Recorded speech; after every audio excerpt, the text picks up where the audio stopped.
WJXT Studios. This Week in Jacksonville starts right now. Thank you for joining us today on This Week in Jacksonville. Time for our monthly Hand on Government segments with government law attorney Chris Hand. Chris is a former chief of staff for the city of Jacksonville, former Capitol Hill staffer for the late U.S. Senator and Governor Bob Graham, and then a longtime observer of local politics and government. Love your insights. And we want to start today. I'll give you some background, everybody there, but we know the city and the Jaguars, they've been working to come up with an agreement for renovations to EverBank Stadium. Nearly a year ago that we first saw these renderings for what the team calls the Stadium of the Future. It was just a week and a half ago, though, that the two sides outlined that agreement and most notably, well, how it's going to be paid for, right? Overall, it's a $1.4 billion project. The city will contribute $775 million, with the Jaguars contributing $625 million, so a 55-45 split. What will City Council, Chris, be doing now that they've got their hands on this and some of the details? Well, Kent, under our charter, it is the Jacksonville City Council that has the spending power, the power to make appropriations or expenditures. So right now, all this is a proposal that the mayor's office and the Jacksonville Jaguars have worked out. It now goes to the City Council to see if it can attract the votes it needs to actually become a passed agreement and to start the process of renovating the stadium. So council's now going to get deep into its kind of committee process where members get to ask questions, relay public feedback, make sure they and groups that work for them, like the council auditor's office, are clear on all the details before they have a final vote, which right now looks like it could be the end of June, but current council president Ron Salem has said he's not going to rush this. If it requires more time, requires going into the next council president's term, they will do that. Yeah, Council President Salem would like to see it move through on his watch for sure. Give us your perspective on what the city had to do to get here, even where we're at right now. Well, it's obviously a significant taxpayer contribution. As you said in your outline, Kent, $775 million the city will be investing. And when you include what's called the Community Benefits Agreement, investments in some of the surrounding neighborhoods and other parts of the community, it's nearly $1 billion in taxpayer investment. So a very significant investment there. This has been a nearly year-long, in some ways more than year-long process, because it dates back to the prior mayoral administration when these negotiations began. But it's been a long period of coming up with a framework for this deal. And as you say, you kind of painted the bold strokes of the deal, but there's a lot of other aspects of it as well. It's going to be a 30-year agreement where if the Jaguars want to try and relocate during that period, there will be financial penalties. The Jaguars are going to cover cost overruns on the stadium as well. And the renovations are going to take place between 2024 and 2028. And for one of those full seasons, probably the 2027 season, the Jaguars will be playing somewhere else, either Orlando or Gainesville for their home games. That's still to be determined. The city is now beginning to sort of release details of the agreement. We saw some of the first tranche of those details this week. There are going to be more to come. So we'll get a true fix on exactly what those costs are going to be and hopefully have some conversation about benefits and opportunity costs. The city has, then Jaguars have sort of estimated about $26 billion in economic benefits over the 30-year life of the deal, maybe $2.6 billion just from the construction alone. There's some controversy about that, whether those estimates are real or not. And then, of course, what are the opportunity costs? If the city's making this kind of investment, what does that mean for the long-term city's finances and for other infrastructure projects, whether that is the idea of a new jail or kind of long-standing infrastructure needs throughout the entire city? Yeah, and I know the mayor, when she was with us last week, talked a lot about that. I think there's some genuine excitement about the community benefits agreement. So let's show you just some of that information there. It's going to lead to $300 million in improvements countywide. Cities and the Jaguars each putting up $150 million. It includes community development, affordable housing initiatives in the out east neighborhood, countywide initiatives in workforce development, affordable housing, $45 million for parks. So all of this is something that the mayor, and I think proposing it to city council, saying, hey, not just the stadium. There are these other things that will happen here. And additionally, I think it's interesting, Mike Weinstein, the lead negotiator for the Jaguars in this process, or for the city with the Jaguars, he's been at these community meetings, the community huddles that they've had with the mayor and with Mark Lamping, the president of the Jaguars, and he said this week, hey, really, I'm telling people, even if we don't do something for the Jaguars, we own the stadium. We're going to have to put money into the stadium to renovate it to keep it up if we want all these other events too. You feel like that's a valid point? We've got to do something with the stadium even if it's not this deal with the Jaguars? Well, that's certainly the case the city is going to be making, that sort of that cities have to update, renovate, make sure they're public assets. Of course, the stadium is 100% owned by the city of Jacksonville, have to be updated over time. What we'll see in the council debate is, whether this kind of framework agreement is exactly the way the council wants to do it. You talked about the community benefits agreement, and that's structured in a little bit of an interesting way. The city puts in $150 million up front. The Jaguars will also invest $150 million, but over the 30-year life of the deal. So on average, about $5 million a year. That piece of the agreement has kind of generated some skepticism with a couple of different city council members. I don't think we're at the sense yet that that's a majority of city council, but a couple of council members have raised concern about the CBA. So that may be one of the most intensely debated parts of the agreement when it comes to city council. The idea generally of spending that money, but also how it's spent. Again, as you talked about, there's idea of spending it on community development, on homelessness initiatives, investing in the neighborhood around the stadium, which is called Out East or the East Side.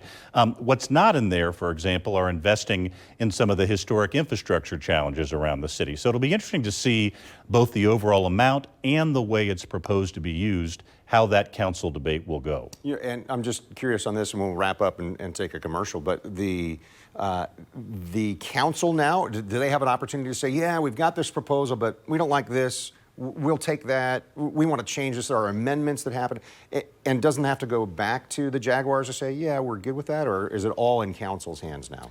Well, it's in council's hands, and they can certainly suggest changes. Now, again, this is an agreement with two parties, so it requires both parties to agree to that. So any changes that council wants to recommend, of course, for those changes to be part of the final deal, the Jaguars would have to sign off on that. But it is very common in these situations, Kent, for council members to have amendments, to recommend changes to this. The Jaguars will be deeply invested in this process. You mentioned the community huddles. That's been Mayor Deegan, Mr. Weinstein, and Mark Lamping, who's the president of the Jaguars. So they've been very immersed in this process. So at the end of the day, they will have to agree to any of these changes. But I think we can expect to see some council amendments. Yeah. All right, so thank you. That's one topic that we're talking about this morning, but the choice has been made in Duval County's year-long search for a new school leader. What's ahead for the new superintendent on This Week in Jacksonville?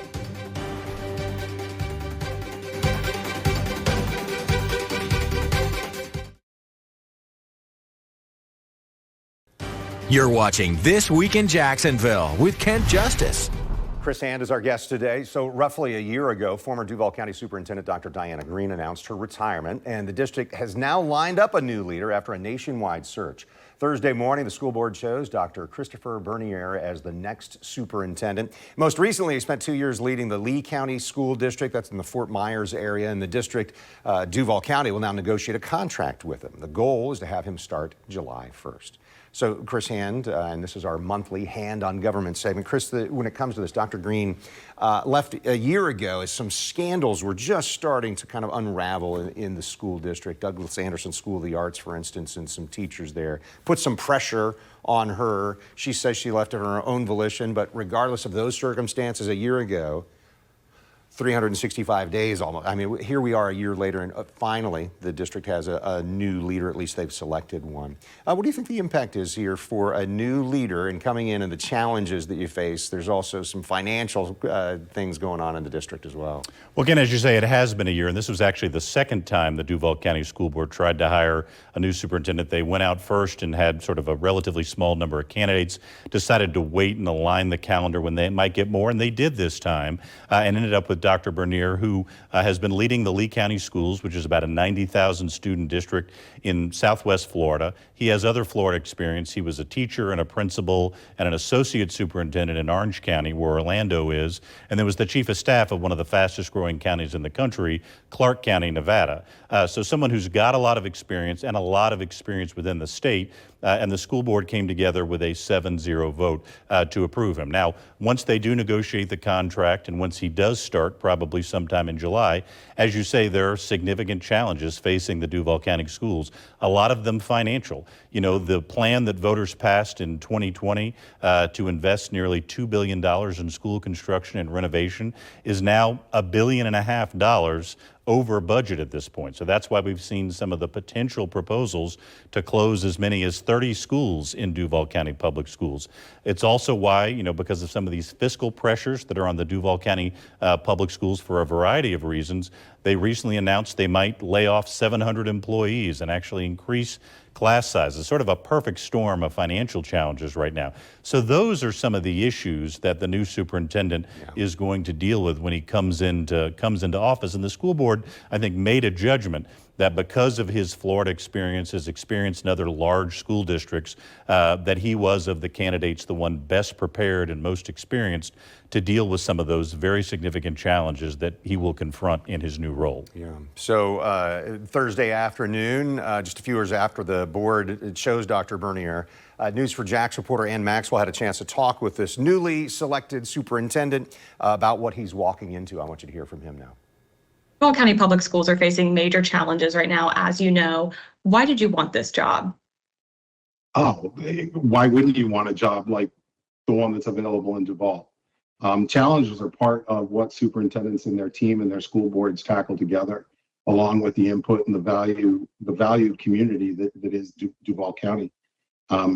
Duval does have great things going on. I think sometimes in the midst of some of the other things that have been transpiring, some of that message gets lost about some of the wonderful things that are happening with our students, their paths to graduation and post-graduation. So this is an amazing opportunity and a chance to continue to grow as a superintendent and do the best work possible on behalf of the students in this community. I don't know if that sounded overly political at all. It certainly sounded optimistic. Hey, yes, there's challenges, but why wouldn't I want to lead a district? And I think it's probably important for parents and students and the board members who just selected him to hear that kind of enthusiasm, right? Well, that's sort of the essence of leadership, right? To kind of paint a vision for the future and to assemble the team and do what you need to do to execute on that vision as well. You know, I think one of his areas of focus in the process, Kent, was student achievement and making sure that students can realize their full potential, have the ability to have an outstanding academic experience through the process. And so, again, we'll see what happens after July 1st. He certainly has those challenges we've talked about, but there's also lots of opportunities. You know, this is despite all the challenges going on, I think this is often a very exciting time of year because we have things like high school graduations happening and students being promoted from one grade to the next. It's really a chance to reflect on the great teachers and administrators and students we have in this county. And I think why it works out well to have a superintendent start during the summer while we kind of make the transition from one school year to the next, gives him time to begin implementing his vision, not just to deal with those challenges we've talked about, but to pursue the priorities like student achievement that he identified in the process. Yeah, and you know, we talked a little bit about some of those challenges. And this week we saw the first of 7 community meetings that discussed potential school closures and consolidations. Fletcher High School auditorium, for instance, a sea of pink shirts. This was Tuesday night, and the meeting was a chance to kind of discuss the future of all the schools in the Fletcher feeder pattern there. Parents are coming out. They don't want to see this. But what's a school district leadership to do but say we've got a $1.4 billion shortfall here in the budget? Well, Ken, as decisions, right? Yeah, what I would say, first of all, as a Fletcher graduate, I'm used to seeing a flood of purple shirts at Fletcher High School, as we senators are the purple and white. But I think this kind of community engagement is really important. We talk about effective citizenship on this show a lot. The proposed school closure plan, which now the new superintendent is going to have a chance to weigh in on and shape, like we said earlier, could close up to 30 schools. Schools are much more than just sort of, you know, areas where people educate. They are in many cases the centerpieces of neighborhoods. So I'm actually really glad to see citizens showing up, voicing their concerns, providing their feedback. As you say, 7 meetings. There was one that it was held in May. There will be 6 more in the month of June. really important that citizens kind of use their effective citizenship skills, go to those meetings, make sure board members and administrators hear from them about what they think of the school closure plan, because that will not just influence current administrators, but it is also likely to have an impact on the new superintendent, who's going to have a huge say in those plans. Yeah. All right, so from new leadership at the school district to new leadership at JEA, the changes at our city-owned utility, that's coming up next with Chris Hand on This Week in Jacksonville.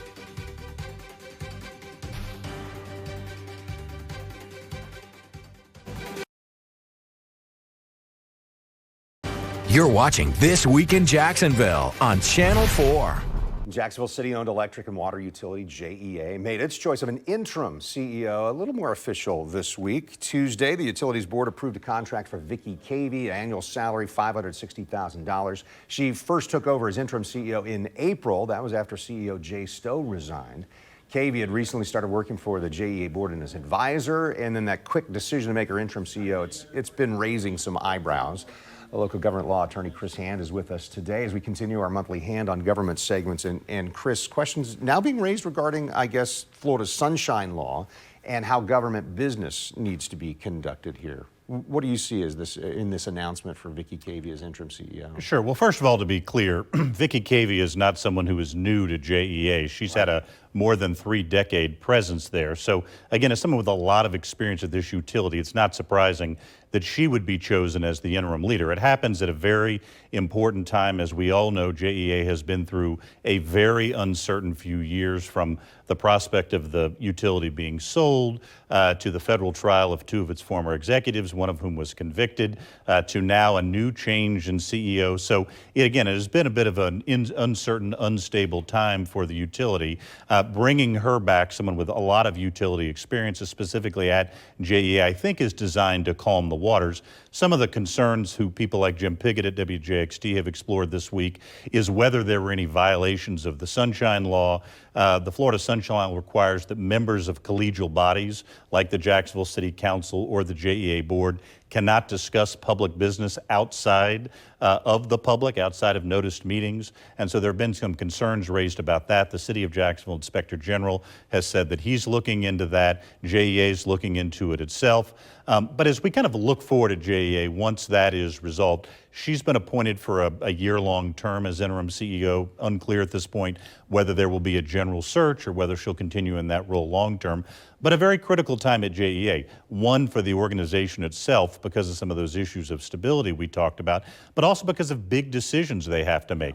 What are their future sources of energy going to be? They're now receiving some power from the newly opened Plant Vogtle in Georgia, which they've had an agreement on. Discussions as to whether they build a natural gas plant or seek more solar power. So their energy sources is a big issue for JEA to deal with. And then also their relationship with the city of Jacksonville. It is a city-owned utility. Right now, JEA provides about more than $120 million a year to the city's general fund. So the question is, will that amount continue? Will it increase? So big decisions on the future for the utility, and someone who is an experienced utility operator who's now in the CEO role. Who makes that decision on the contribution amount? The city or JEA says, I'm going to give you more or less or anything like that? It's a negotiation between the two. And there is provisions in the City of Jacksonville ordinance code as to when those negotiations have to take place. That doesn't mean they can't happen sooner or later than that, but it is a negotiation between JEA and the City of Jacksonville. One side can't say, hey, it was a down year, so give me more. It was a down year, I'm not going to give you as much. So City of Jacksonville cannot send an invoice to JEA and say, this year you owe us $10 million more dollars. Different process. Okay, I didn't know about that. Thank you. Hey, let's turn to some news when it comes to Florida's history. State Task Force, I think this is really cool, has recommended St. Augustine as the new home for the Florida Black History Museum. It'd be at the former site of the Florida Memorial University campus. So this is located near King Street, Holmes Boulevard. It'd be developed into a campus-style museum of African-American history, performing arts, cultural exhibits, and I think the next phase there is a feasibility study. But this is important for the region, isn't it? Well, that's right, Kent. I mean, as you know, St. Augustine and St. Johns County have a very long and rich civil rights and black history, presence there. during the civil rights movement. It was an important place for Martin Luther King Jr. and other civil rights leaders. But even in terms of black history, dating even further back than that, the first free black settlement in what is today the United States was right at Fort Mose, just north of St. Augustine. And so there is a lot of rich history there. There was, in 2023, the Florida legislature commissioned the Florida Museum of Black History Task Force to help determine where a museum should be located. And they've been meeting for the last year. Came down to 3 finalists. St. Augustine on the former Florida Memorial University campus, as you mentioned, the Eatontown, just north of Orlando, Eatonville, just north of Orlando, and Opelika in the Miami area. So coming down to St. Augustine, Eatonville, and Opelika, St. Augustine was the recommended choice of the commission going forward. Now, that is not necessarily a done deal. The task force has another meeting. They have to report back to the governor and the legislature by July 1st. There has to be a feasibility study, and ultimately the legislature will decide whether or not to fund this. Right. But for now, the chosen site of the Florida Black History Museum is St. Augustine, Florida. Yeah, and to your point there, that decision is just a few months after the state broke ground on a reconstruction project at Fort Mose, the historic state park there in St. Augustine. Fort Mose, as you mentioned, first legally sanctioned free black community in present-day U.S. It's an incredible history there, and you can see how that might be even more of a draw to a place in our region. When it comes to what you can find out there. Chris, I appreciate the time. I know that there are some things coming down the road when we get together next month to talk about, certainly on the national level, but again, these local issues that we're seeing. And maybe by next month, we'd be able to get an interview with the new superintendent. Chris, thanks for being with us today. This Week in Jacksonville airs each Sunday morning at this time. I'm Kent Justice, and we thank you for watching on air on Channel 4 and on CW17. You'll also find us online at news4jax.com and streaming on News4Jax Plus. Next time, it's the end of an era. 3 longtime leaders in our newsroom are stepping into retirement. Next week, Tom Wills will join me for our show. Don't miss it. And please check out This Week in Jacksonville Business Edition. We are focused on solar energy and the ways you can participate even if you don't want to install solar panels. You'll find new episodes every Thursday at 9 a.m.